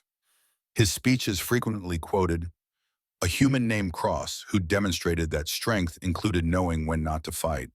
Draven's combat ethics courses became mandatory across Federation military. His curriculum centered on the arena encounter, how mercy given freely earned more loyalty than dominance imposed through fear. Shadow became legend, the guardian who chose. Songs spread across multiple species about the hybrid, saved from execution, who now protected the Empress, learning to cry. And Lyra herself appeared in holographic address into Earth's United Nations 6 months after Daniel's return, offering alliance between equals and explicitly thanking Captain Daniel Cross, who taught an Empress to remember her humanity. Daniel watched the address from his classroom, 32 students clustered around a tablet, streaming the transmission. When Lyra's image faded, Sarah Mitchell, the student who had asked about Newton's third law a lifetime ago, raised her hand. Mr. Cross, were you scared when you were up there in space doing all that? Daniel considered the question honestly, terrified every single moment. But fear doesn't mean you can't act, it just means you acknowledge the stakes while doing what needs doing anyway. Courage isn't the absence of fear, it's choosing to move forward despite it. Another student, Marcus, spoke up without raising his hand. But how did you know what to do? How did you know your wishes would work? I didn't. I made educated guesses based on observation, took calculated risks, hoped my assessment was correct. But here's the thing, waiting for certainty means never acting. Sometimes you have to trust your judgment and commit even when you can't guarantee outcomes. The bell rang. Students departed with excited chatter about aliens and federations and their teacher, the ambassador. Because yes, that had become Daniel's official title, Earth's ambassador to the Dominion Federation, part-time appointment, letting him keep teaching because he'd negotiated that condition explicitly. Emily visited that evening, bringing Sophie for dinner. His daughter studied him across the table with therapist's eyes trained to see past surfaces. You're different, Dad. More at peace somehow. Less of that tension you have carried since Mom died. Daniel smiled, watching his granddaughter color pictures of spaceships with crayons. Help someone remember who they were before trauma defined them. Turns out that's pretty therapeutic even for the helper. Maybe especially for the helper. This Empress, Lyra, you care about her. As a friend, yeah, she reminds me of you after your mother died. All that strength hiding wounded soul. Needed someone to give permission to heal, to show that vulnerability wasn't weakness. Emily reached across the table, squeezed his hand. I'm glad you had that chance to help her. Glad you're home. Sophie's been asking when Grandpa would finish his space adventure and come back. Adventure's not finished, just paused. Daniel glanced at the promise visible through the window, resting in his backyard. Government had given up trying to confiscate it after Lyra sent pointed diplomatic note. Something tells me I'll be making that trip again. But for now, this is exactly where I need to be. 2 years after first contact, Zentara held elections. The process was messy, occasionally corrupt, frequently chaotic. Exactly like democracy everywhere, when it's new and fragile and learning. President Maya Reeves, yes, that Maya, the ER doctor who'd been abducted alongside Daniel, gave her victory speech to crowds numbering millions. Her platform had been simple: honor the freedom granted, build something worthy of the sacrifice, prove democracy could flourish beyond Earth. She won with 63% of the vote. Daniel watched the inauguration via holographic feed, Lyra beside him in split-screen transmission. The Empress First Consul, now technically after constitutional reforms, smiled with practiced ease that had taken months to perfect, but now looked natural. Your strategic assessment proved correct, Daniel. Freedom granted creates stability through legitimacy. Zentara thrives. 12 other worlds followed their example. The Federation grows stronger through voluntary participation rather than forced compliance. Told you, ma'am. People fight harder for what they choose than for what's imposed, and they build better when they own the outcome. So you did. Lyra's image shifted, showing her chambers in the background, smaller than the throne room, more personal, decorated with the artifacts from 1,000 worlds, including several from Earth. I miss our conversations. Thane's excellent advisor challenges me appropriately, but he lacks your particular brand of irreverent wisdom. You could visit. Earth's got pretty good coffee, and I'm told the sunsets over Pensacola Beach are worth experiencing. Perhaps I shall. Once the Federation transitions fully to distributed governance, I may have time for what you called vacation. She paused, expression shifting to business mode. Ambassador Cross, 3 worlds near the Outer Rim are approaching civil war. Dispute over resource allocation, generations of bad blood, diplomatic channels exhausted. They have requested specifically for you to mediate. Something about the human who taught an empress mercy. Daniel sighed, recognizing the pattern developing. When do I leave? Your choice as always. But they are desperate, and you have reputation for resolving the impossible through methods no one else would attempt. Yeah, okay. Let me wrap up the semester and brief my replacement teacher for a month. 6 weeks. Acceptable. I shall inform the Rim Council to expect you. Lyra's smile was warm and genuine. Thank you, Daniel, for everything you continue to do, for showing us all that another way exists. The transmission ended. Daniel sat in his living room, watching Sophie chase the dog across the backyard, feeling the weight of responsibility and satisfaction of purpose in equal measure. His phone buzzed. Text from Emily. Saw the news. You're going back out there, aren't you? Daniel typed a response with thumbs still struggling with smartphone keyboards. Duty calls, but I'll be back for Sophie's 10th birthday. Promise. You better be. She's planning space-themed party and wants her grandpa, the ambassador, to tell stories. Daniel smiled, pocketing the phone, walked outside to where the promise waited, sleek and patient, ran his hand along the hall, feeling the hum of systems that could cross galaxies in days. The classroom beckoned. Students needed teaching. Earth needed representation. The Outer Rim needed mediation. Tyler sent weekly updates needing response. Maya requested medical supplies requiring coordination. And somewhere in space, an empress who'd learned to cry was building Federation from Empire, guided by lessons taught by physics teacher from Pensacola. Life was full and complicated and beautiful in ways Daniel had forgotten during 5 years of widower's grief. He'd gone to space expecting nothing, gained everything, and returned home with purpose renewed. Sophie called from the yard, waving frantically at something in the sky. Daniel looked up, saw shooting star, or maybe meteor, maybe something else entirely in a universe larger than he'd imagined. What did you wish for, kiddo? Sophie grinned, gap-toothed and fearless. Can't tell or it won't come true, but it's big, Grandpa, really big. As big as space, Daniel laughed, scooped her into hug, lifting her off ground.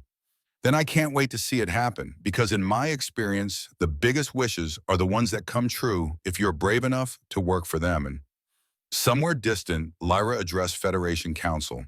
Somewhere closer, Corvus helped Zentara draft constitutional amendments. Somewhere in between, Thane coordinated defense strategies, prioritizing protection over conquest. Draven taught warriors that victory without honor was merely violence with better PR.